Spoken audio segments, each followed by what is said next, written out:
Hello, everyone, and welcome to Sentence Diagramming 101. This is Part 2, Chapter 3, Part C. So we have made it past the STVIODOs and the STVIODOs, and we are ready for the subject, transitive verb, indirect object, direct object, hereby known as the STVIODO. So a STVIODO is just like a STVIODO, except you have the addition of the indirect object in there. So you'll have sentences like, Remy handed me the book. So Remy is my subject. What did he do? He handed. So that's my transitive verb. What did he hand? Well, he handed the book, right? To me is the idea here. He didn't hand me to the book because that would be weird and awkward.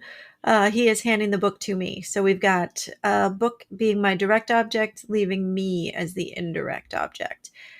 What about my brother cooked Evelyn dinner yesterday? Now, here's my brother. He's the subject, right? What did he do? He cooked. Please tell me he didn't cook Evelyn, because that just got really creepy. No, he cooked dinner, right, for Evelyn. So he cooked the dinner, direct object, for Evelyn, Evelyn, indirect object. And then yesterday is an adverb telling me when. When did the cooking occur? Yesterday. So adverb. He read Evelyn her favorite book.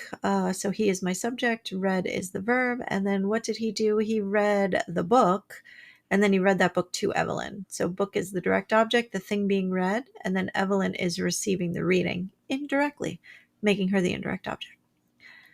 Now, if you're going to diagram this, you're going to do the same thing you did for a STVIODO. So you're going to have your main line, you're going to have your subject verb line all the way through, you're going to have your direct object line halfway through. All you're doing now is adding a new line, a little bucket, if you will, for the indirect object. So they just hang here and they always go below the verb. So they're always going to go in the middle. This is going to be a spacing issue later on. Just fit it wherever you can. Keep it in the order that it appears in the sentence. So indirect objects, they go just right here. They look kind of like prepositional phrases, but without the tail, right? They're not going to have a preposition and an object of the preposition. You're just going to have one word in here on this bucket. So if we've got Remy handed me the book, we want to do the same, subject, transitive verb, indirect, direct, and then the is my adjective. So Remy handed book, and then he handed me. So me goes on that flat line, and there is nothing on the slanted line for an indirect object. And then the is an adjective, so it just tells me which book, the book, so it goes under the book. What if we've got my brother cooking dinner? So my brother, my is an adjective, right? Telling me about my brother. What did he do? He cooked dinner, and then he cooked dinner for Evelyn. So direct object, indirect object. And then yesterday is an adverb telling me when the cooking occurred. So if we're going to diagram it, it would look like this. So brother is the subject, cooked is the verb, cooked dinner. Dinner is my direct object. Evelyn is my indirect object, so it goes in this bucket right here. And then yesterday is an adverb.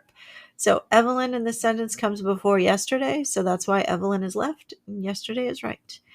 Now notice, if you had something like my brother cooked Evelyn dinner at his house instead of yesterday, you would have an indirect object, which is the bucket, versus the prepositional phrase, which has a tail, right? This little extra bit here. And that's how you distinguish between the two of them, because they do look very similar. In fact, you can replace one with the other. But the thing about linguistics and grammar is that while the meaning may be the same, the way you got there is different. And in linguistics, we're concerned about how you got there. So think of it in terms of directions, right? If you tell someone how to get to your house, there are probably 3 different ways you can tell them to get there, which streets to take. But when they get there and you ask them how they got here, they can't just say, well, I got here. You want them to say, no, I took 275 and then I got off at Ulmerton and then I took the 58th Street, street all the way up to 150th, and that's how I found your house.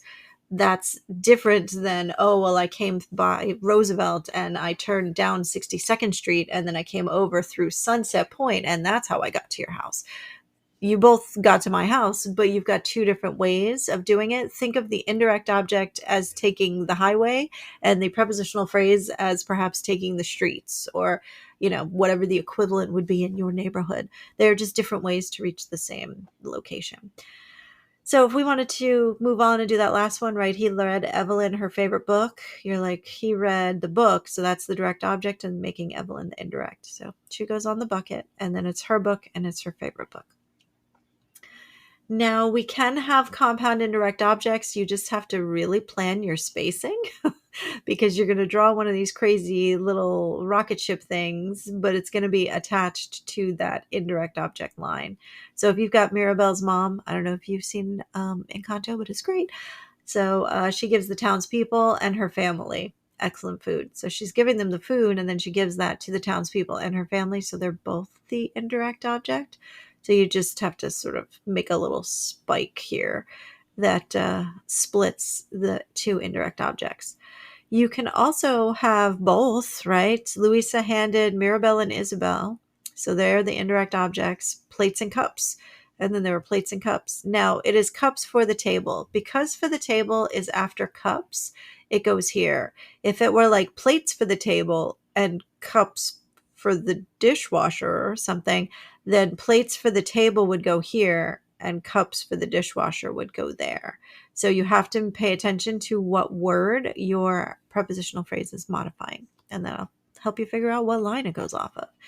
And then this note here just describes the difference between an indirect object and a prepositional phrase. And usually it's a word, it's a preposition. So Remy gave me the book and Remy gave the book to me. They mean the exact same thing, but they are two very different ways of getting there. This first one, Remy gave me the book, is a STVIODO. It has an indirect object. It is that pattern. Whereas Remy gave the book to me, this is a STVIODO. To me is a prepositional phrase. So this is just a direct object. There is no indirect object in the sentence. So I know it seems nitpicky, but grammar is nitpicky, right? That's what we're doing here. We're pulling it apart and being like, no, that is how it works. So that's your look at the two of those. And then these are the difference between the diagrams. You're like, but it looks so close. It does. It really does. But it's not the same thing, right? One is an indirect object and one is a prepositional phrase. And this prepositional phrase is an adverb because it tells me where. Where did he give it? You know, he gave it to me. So where's the book now? With me. So place, adverb. And that is 3C. So if you want to take some time now, practice diagramming your very own STVIODOs. And then when you're done, watch the video overview of 3C and check your answers.